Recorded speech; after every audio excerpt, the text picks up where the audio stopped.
Hi everyone, it is 1:45 and I arrived at Sennen Cove campsite, which is just back there. It's not literally at Sennen Cove though it's quite about 90 minutes away by walk apparently, even quicker if you drive. So I'm going to walk to Sennen Cove this afternoon, have a poke around, walk back, and I figure I have to do that now. Otherwise I'll have to fit it into tomorrow, and I'm going to Land's End tomorrow. I figured if I want to do a walk, it's a lovely day, why waste it? Go for it. So it does mean going over farmers' fields that are allegedly public footpaths. It does mean following a route that I ain't got a GPX for. And the first challenge is to get to the coastal path. If I can get to the coastal path, can't go far wrong. But it's going to be getting to the coastal path. Now I took a picture of the route, which was in the information building, a very good information building, I'll hasten to add. So I think I'm routing along here by that farm, and then apparently I hit a cliff which there's steps down. So let's see how formidable that is. It may be exciting, or it may make me go, I'm not looking forward to them coming back. But let's see what it looks like. Again, it goes without saying, while I wouldn't necessarily describe this as a torturous hike, just the presence of the cliff alone means it is a walk for the able-bodied. No push chairs, no loads of equipment, all that sort of stuff. So if you want to get to Sennen Cove from Sennen Cove camping and caravan site, bus or your own vehicle. Risky thing when what you believe is your footpath leads actually into the farm complex is A, feeling you're going to get run off with a shotgun by the farmer, and B, I sometimes like just to have roaming dogs. Let's cross our fingers. Such is my nervousness of walking through farmers' complexes, even when you're allowed to, as I really hope this guides around just to the left of these buildings. I've done it the odd time before, and yeah, usually the farmer's quite polite, but you know, you get there permanently living outside, dogs bounding towards you, barking and stuff. Now, I'm pretty good at handling dogs and I just stand my ground, but you know, best avoided. Oh, here we go. I think we're lucky. Well, even if it's not correct, I'm going this way. Boom. Okay, this is literally field life. If I was doing the old Instagram thing, I'd have someone behind me and I'd be doing this with my hand, right? Slow-mo. So this should lead onto a road. I'll walk towards the sea on the road, find another footpath, and that leads to this cliff, which was described in rather ominous tones by the very friendly wardens. I will say this while I'm walking: the Trevedra camping and caravan site and Sennen Cove camping and caravan site both have had absolutely phenomenal, friendly and amazing wardens that, I don't know, they just add to the experience. They've been really good. Okay, along the bottom edge, along here, and I think I can see an exit. That should lead me to a road which I turn right on. Another able-bodied warning. Pretty sure I'm on the correct route, but I've just literally walked through another campsite, and of course the concern is, even if that is the correct route, some of these gates are going to shut at a certain point, right? Maybe. Just keep that in mind. Or I completely went the wrong way. Trust the map. I wasn't on the wrong path. So a section of the image you can get, the map you can get from the information centre of the Camping and Caravan Club is private roads. Now, it has on it what looks like a road, so I assumed it was just a narrow country lane. No, it's the actual roads through the campsite, literally at the bottom, and then there's those steps over the wall. Down you go. So it's perfectly legitimate to flagrantly walk through their private land, which always makes me nervous. I mean, generally you obviously just keep heading towards the ocean, but sometimes the routes just look like they're diverting you the other way.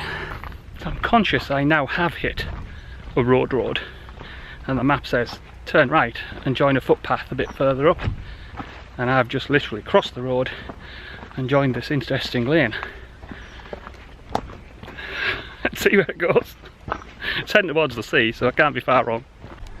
Okay, I'm not sure this is it, but it is amazing. Just spoke to a couple. Whether this is the cliff I forgot the name of, I'll insert it, I don't know. There's a lot of steps, so maybe it is. But yeah, I want to check the Google for what that beach is. So I live on the coast.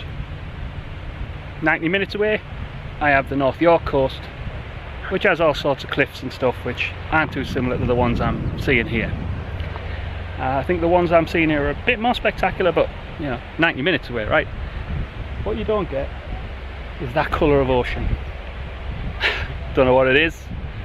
Maybe we never get the blue skies, but you just never get a popping ocean like that, I don't think. Even in the sunny skies, it's not as blue. This is the beach just on the other side of Sennan Cove, I think. But this is absolutely gorgeous. Okay, this bit's a bit crazy.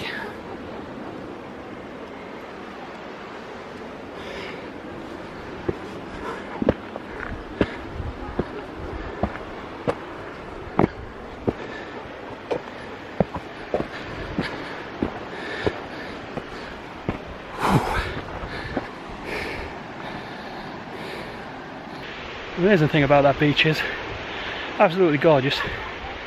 Hardly anyone on it. Now, there's probably hardly anyone on that beach because there's no real car park access. So if you're staying at that caravan and camping park that I walked through, not the one that I'm at, other than those steep steps down, you literally have a private beach. So as usual, with the right tide, and as I expected, the beach with all the parking, Sennan Cove, you can access probably around the cliff into that beach. I'm just amazed how empty that beach is, because it's absolutely gorgeous.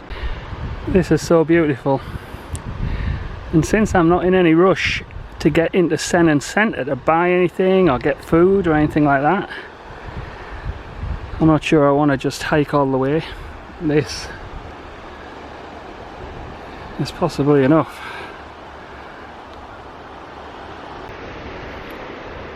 Heading back to the campsite. I'm really depressed. So I've only got one full day here tomorrow now. So I feel like I'm already saying goodbye to all this stuff. And it's doing my head in a bit.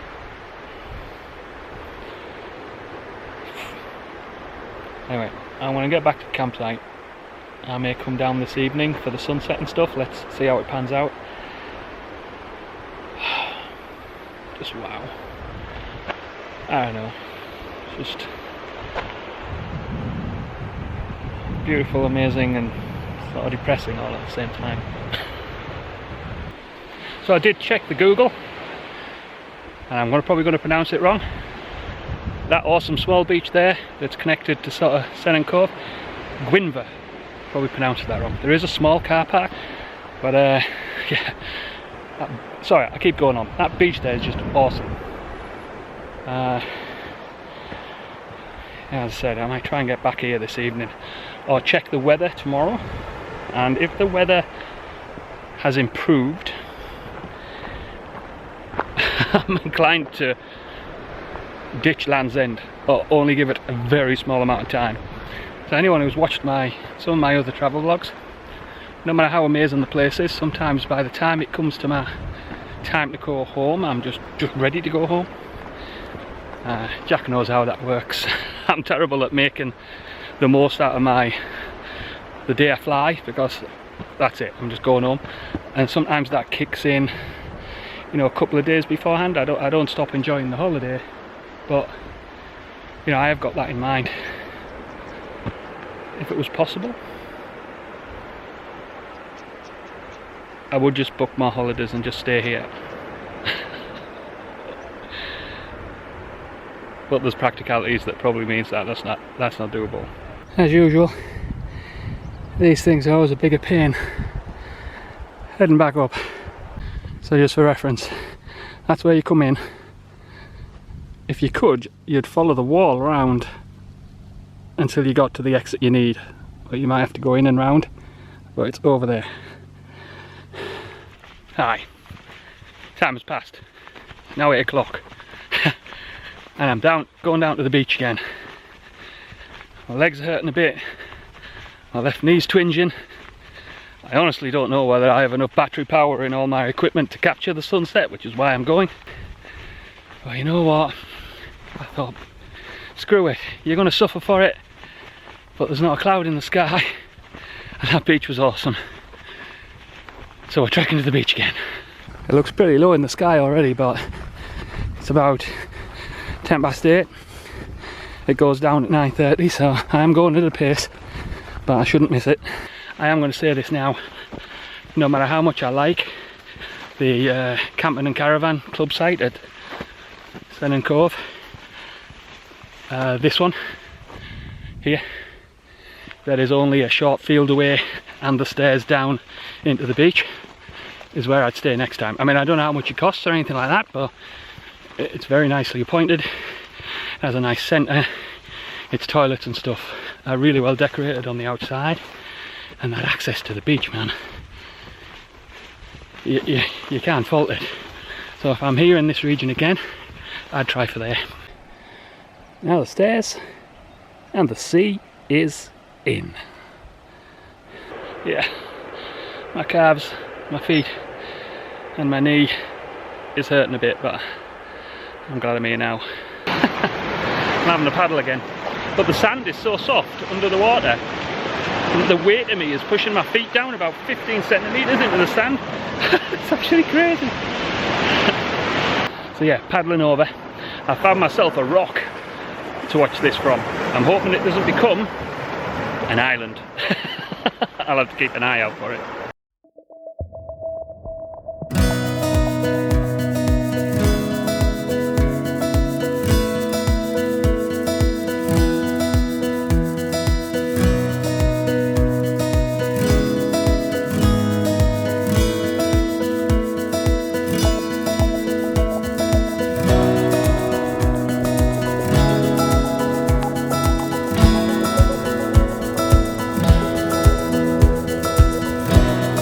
Sadly, I've had to give in to the relentless forces of the moon and the sea and nature as I was starting to get splashed on that rock, which is a pity.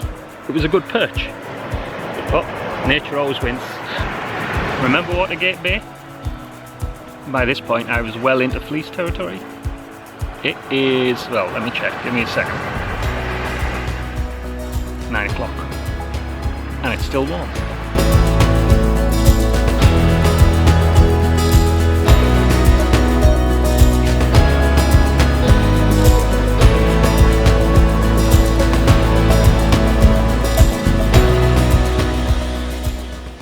Okay, I'm back in the 4th field, caravan site, a number of fields, and back. I'm suffering now. Don't regret it though. As before, absolutely amazing.